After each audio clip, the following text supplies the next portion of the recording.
इस क्वेश्चन में हमें फाइंड आउट करना है जेड इनवर्स, जो कि 2 मार्क्स का क्वेश्चन है। ठीक है, तो पहले वीडियो को पॉज करो, खुद ट्राई करो। आई होप कर लिया होगा। तो चलो फिर स्टार्ट करते हैं। यहाँ पर देखो, सबसे पहले जैसा कि मैंने कहा था कि ये जो अंदर वाला पार्ट होता है जेड इनवर्स के अंदर वाला पार्ट, इसको हम लोग क्या लेट करते हैं, यू जेड। तो हमारे पास क्या हो गया, U Z is equal to 5/5z minus का 1। अगला स्टेप हमारा क्या होता है, पोल को और ऑर्डर को फाइंड आउट करना। तो इसको देखते हैं सबसे पहले। तो इसके बाद देखिए हम पोल की और ऑर्डर की बात करेंगे। तो पोल क्या होता है, पोल इस बात को रिप्रेजेंट करता है कि आपका डिनोमिनेटर किस पॉइंट पर 0 होगा। तो डिनोमिनेटर को कर दो 0, तो डिनोमिनेटर को अगर करेंगे 0 तो 5z minus 1 this is equal to 0। तो यहाँ पर आएगा जो 5z इज इक्वल टू हो जाएगा 1 और z की वैल्यू कितनी आ जाएगी 1/5। तो ये जो पोल ऑफ यू जेड कितना हो जाएगा, z इज इक्वल टू 1/5 है। ऑर्डर का मतलब क्या हो गया, यहाँ पर देखो होल पावर कितनी है 1 है, तो ऑर्डर तो यहाँ पर 1 हो गया। समझ गए ना, ठीक। अब उसके बाद मुझे क्या करना होता है, residue of U Z at poles. तो पोल मेरे पास क्या थी 1/5, तो यहाँ पर हम लोग लिखेंगे z इज इक्वल टू 1/5। चलो यहाँ लिख देते हैं। तो मैंने बताया कि residue of U Z at z is equal to 1/5। तो z इज इक्वल टू 1/5 पे मुझे क्या निकालना है, रेजिड्यू निकालना है। अब इसके बाद मैंने क्या कहा था, ध्यान से देखो कि हमेशा यू जेड के बगल में z की पावर k माइनस 1 की मल्टीप्लिकेशन कराते हैं। तो ये था मेरे पास यू जेड के बगल में देखो ये था मेरे पास यू जेड के बगल में हमेशा क्या मल्टीप्लाई कराते हैं, z की पावर k माइनस 1। ठीक है, तो z इक्वल टू 1/5 कहाँ से आया था, z इक्वल टू 1/5 आया था 5z माइनस 1 से। तो इस वजह से यहाँ पे मल्टीप्लाइड में इसको लिखते हैं। अब इसके बाद देखो हमारे स्टेप क्या होते हैं, यहाँ पर कई बार आपको बुक्स में लिमिट लिखा रहेगा, लिमिट z टेंड टू 1/5। या तो अगर लिमिट नहीं लिखना है तो यहाँ पर ना सबस्क्रिप्ट में z इक्वल टू 1/5 में लिख देना। लिमिट नहीं लिखना चाहते हो तो आप z इक्वल टू 1/5 भी लिख सकते हो। तो यहाँ तक तो क्लियर होगा। इसके बाद कुछ नहीं करना भाई, जब भी क्वेश्चन आए तो नेक्स्ट स्टेप क्या होगा, हर बार ऐसा ही होगा कि हर बार ये पार्ट और ये पार्ट सेम हो जाएंगे, ये दोनों सेम हो जाएंगे, इन दोनों कर दो कैंसिल आउट। यहाँ पर क्या मिल जाएगा मुझे 5 इंटू जेड की पावर k माइनस 1। क्लियर है। उसके बाद क्या कर देना, जो भी मेरे पास z इक्वल टू 1/5 था ये यहाँ पर z की जगह पर पुट कर दो। तो जब आप पुट करोगे तो मुझे क्या मिल जाएगा 5 इंटू जेड की जगह पर 1/5। तो 1/5 की होल पावर कितनी हो जाएगी k माइनस का 1। ये होगी मेरे पास क्या, हमारा आंसर हो जाएगा। तो आंसर जब लिख रहे होगे तो कैसे लिख कर दिखाओगे, देयरफॉर यहाँ पर आ जाएगा z इनवर्स किसका, यू जेड का। यू जेड क्यों, क्योंकि देखो हम लोगों ने अंदर वाले पार्ट को क्या माना था, यू जेड।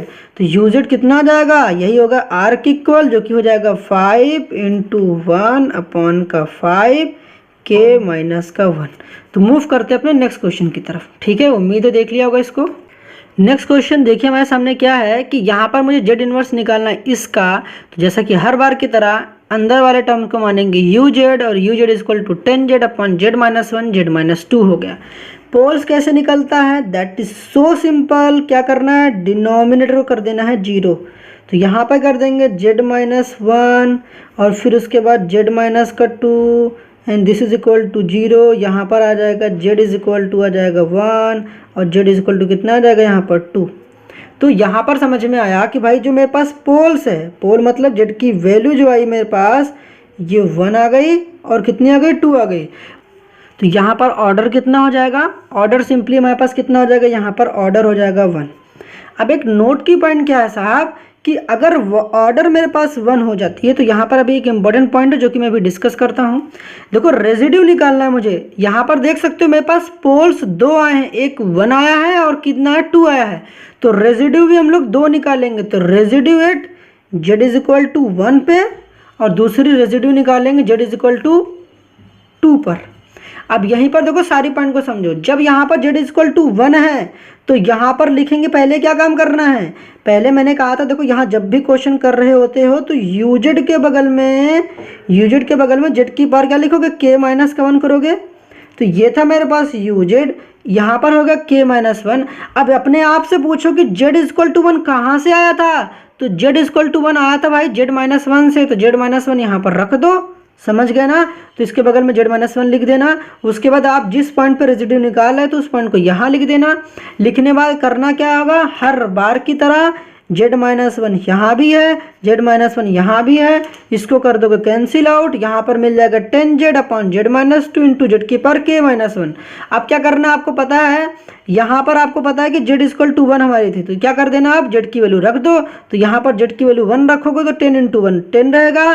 अब यहाँ पर z की जगह 1 रखोगे तो 1 माइनस 2 क्या होगा, -1। तो यहाँ पर ऊपर चला जाएगा तो माइनस का 10 हो जाएगा। अब z की जगह पर 1 रखोगे तो 1 की पावर k-1 होगी। अब 1 की पावर कुछ भी हो, आंसर 1 ही आता है। 1 का मतलब 1 की पावर k-1 तो 1 आएगा, और 1 का किसी भी चीज़ से मल्टीप्लीकेशन कराओगे तो कितना आएगा, माइनस का 10। तो भाई यहाँ पर R1 कितनी आ गई, -10। आई होप समझ में आ गया होगा। फिर उसी तरीके residue at z equal to 2 निकालोगे, फिर से वही करना है। यहाँ पर लिखोगे uz z की power k-1, z equal to 2 कहाँ से आया था, तो भाई देखो यहाँ से आया था, तो इसका मतलब क्या, यहाँ लिख देना z-2। अब सिंपली करना क्या है, z-2 यहाँ भी है, z-2 यहाँ भी है, दोनों के हो जाएंगे कैंसिल आउट। तो यहाँ पर ध्यान रखना 10z बचेगा, थोड़ा बहुत आगे पीछे होगा तो कोई दिक्कत नहीं। तो 10z z की अपॉन z-1 इंटू जेड की power k-1 z equal to 2। ठीक है, इतना करने के बाद क्या करना है, सिंपल यहाँ पर आपको पता है कि देखो यहाँ पर 10 हो गया। अब आपको देखो यहाँ पर समझना, बेस सेम होगी तो पावर ऐड हो जाएगी, तो उसकी पावर 1 है तो +1 -1 कैंसिल हो जाएगा, तो जेड की पावर केवल k हो जाएगा। ठीक है, तो यहाँ पर केवल सिंपली जेड की पावर k हो जाएगा 10 अपॉन z-1। अब जेड की वैल्यू 2 यहाँ पर रख दो, तो जेड की जगह पर 2 रख दिया, तो 10 इंटू 2 की पावर k, 2 - 1 1 हो गया, तो नीचे 1 लिखने कोई मतलब ही नहीं रहता, 10 इंटू 2 की पावर k हो जाएगा। समझ गए। अब आपको पता है कि जेड इनवर्स क्या होता है, R1 प्लस जो भी आपने रेजिड्यू निकाला उनका सम, तो दोनों को सम कर दो, वही मेरा आंसर हो जाएगा। तो R1 प्लस R2 दोनों को ऐड कर दिया। R1 मेरा -10 था, R1 देखो मेरे पास -10 था, R2 मेरे पास 10 इंटू 10 मतलब 10 इंटू 2 की पावर k थी। तो ये हो जाएगा हमारा फाइनल आंसर। उम्मीद है समझ में आ गया होगा।